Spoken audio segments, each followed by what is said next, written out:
Hey Facebook family, it's your girl Queen Mac B. Just wanted to spread a lot of love, a little light on this beautiful God-given Thursday. I know it's a little dark outside. I was watching the sunset. But today my Throwback Thursday isn't like a picture or a song or anything. It's actually a depiction of a quality of life. And anybody who knows me knows I really enjoy antiques. I like things that are ornate or rare or just original, because to me they last a lot longer. And they have a certain quality about them, you know, like 6'4" Chevys, or those non-cut cookie cutter brick and mortar houses, or like the really cool rocking chair or wood table that grandpa made with his own two hands. I dig that kind of stuff. And so today, in regards to my Throwback Thursday, I want to shed some light on quality relationships. And there's a song by Andre 3000, I love Outkast. And in the lyrics, he says, "Thank God for mom and dad for sticking two together because we don't know how." Well, like, why is that? And back in the day, and you guys know I'm an 80s baby, but I'm super duper like old school to the core. And there was a day and time where couples used to be introduced to one another by way of mutual friends, right? And it might look like this. "You know, honey, I just think Joni and Mitchell would just make a grand couple, don't you?" And then the mister might say, "You know what, hun bun?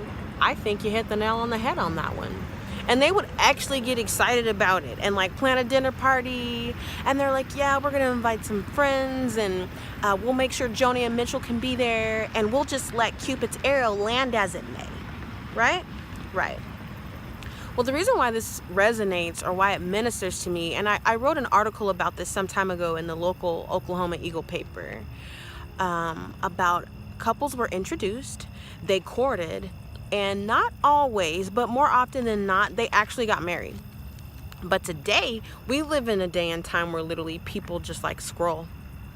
You know, "Ooh, she got a big booty," like, or "Ooh, he fine," you know, click, swipe left, swipe right, whatever it is, poke dig that people do in online dating. And I'm not knocking online dating, because I do know people personally that have had much success and even onto marriage through these, you know, new avenues of finding a mate. I'm not just a computer love girl, you understand me? But you know, it's all good, you know, for each its own along your journey. But back to the lesson at hand, you know, when you're introduced to someone, it sort of, to a degree, allows you to do your homework. I have a very dear, a loved one, who tells me all the time, you know, do your homework, do your homework. Well, what that means is investigate, right? Ask questions, you know? That's what dating is. It's downloading the data so that you can make the most informed decision as possible. And I wouldn't, you know, I can't speak to other people, but I wouldn't base my entire opinion based off of a third party. You have to get to know that person one-on-one. You have to spend time with them. You have to be able to make, you know, your own judgment, use your own discernment about your experience with that person. But let me give you guys a good example that I know that we all can relate to, right? Like when you get a job, these people don't know you. They only know whatever image that you express on that piece of paper, on that resume, you know, which is essentially what you told them, which is ultimately whatever you wanted them to know. Which I get that. Like sometimes you get fired or you make a mistake and it may not be a fair depiction of who you really are. And that's fine. We get that. Like no big whoop. But at the end of the day, these people, you know, are just going to give you a paycheck to go home. Right? But they still have sense enough to do a background check to see, are you a pedophile? Are you a violent person? They might run a drug screen to see what are you like outside of work walls. They might, you know, ultimately, they ask for personal and business references. They do. So that they can literally ask people about you. And I have had companies flat out tell me, you know what, we have applicants that are, you know, have more experience than you do. But by the time we got to your personal references, we were really impressed. We've never had, you know, a candidate have so many people say so many great things about a person. And I'm really sorry for my personal references that I never tell you guys that someone's going to call. But I just want for their response to be candid. I want for them to tell their truth. They may give the good, the bad, the ugly. They may say, every Tuesday, Mecca's gonna be about 5 minutes late, because she's on Taco Tuesday right now or something like that. They might. But in actuality, whatever is there is gonna come to the surface anyway. If you got the job and you have some flaw, somebody's gonna say, today I think I smell alcohol on little Johnny's breath.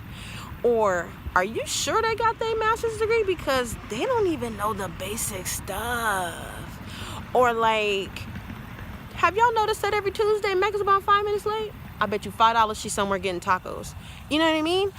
It's gonna come out. And it's not my rules. It's a universal law or something like that. And so saying all that to say, shout out to all the fathers, that are trying to raise their daughters. That's why you might hear them say, I want to meet this young man when she starts dating guys, right? Or, I don't have any brothers, but you might have overheard in a man cave. I have really, really dear friends that, I grew up with since my childhood, and they're like my brothers. You might hear a man say, if you want to know what a girl's like, go home and meet her mama.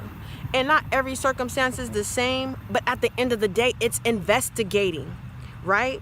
And by no means does it mean that you don't trust the person or that you have, doubt in them. It really, really means you should take it as a compliment, because it means that you give a darn.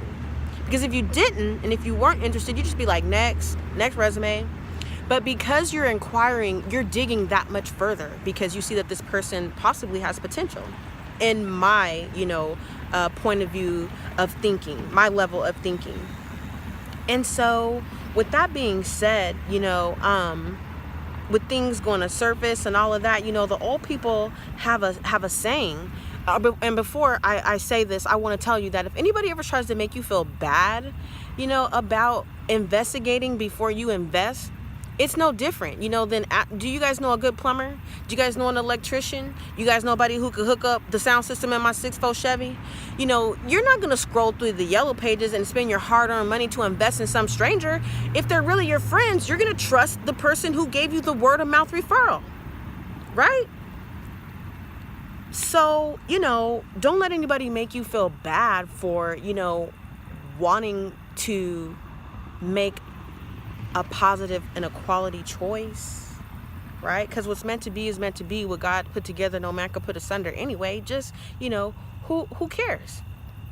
And so, yeah, the old people have this saying, what's done in the dark is going to come to the light, or it all comes out in the wash, or whatever the old people said it was. Not old people, I should say wise, because I love old people. I really do. But the whole point was there's wisdom in that, and they had it together. We need to get it together.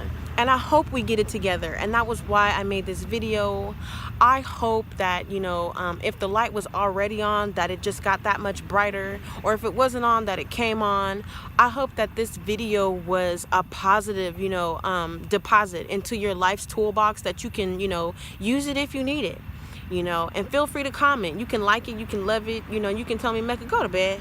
It's cool, it's a free country, I'ma still say what I want to say, but until we all meet up again, you guys, God loves you, and so do I. Peace.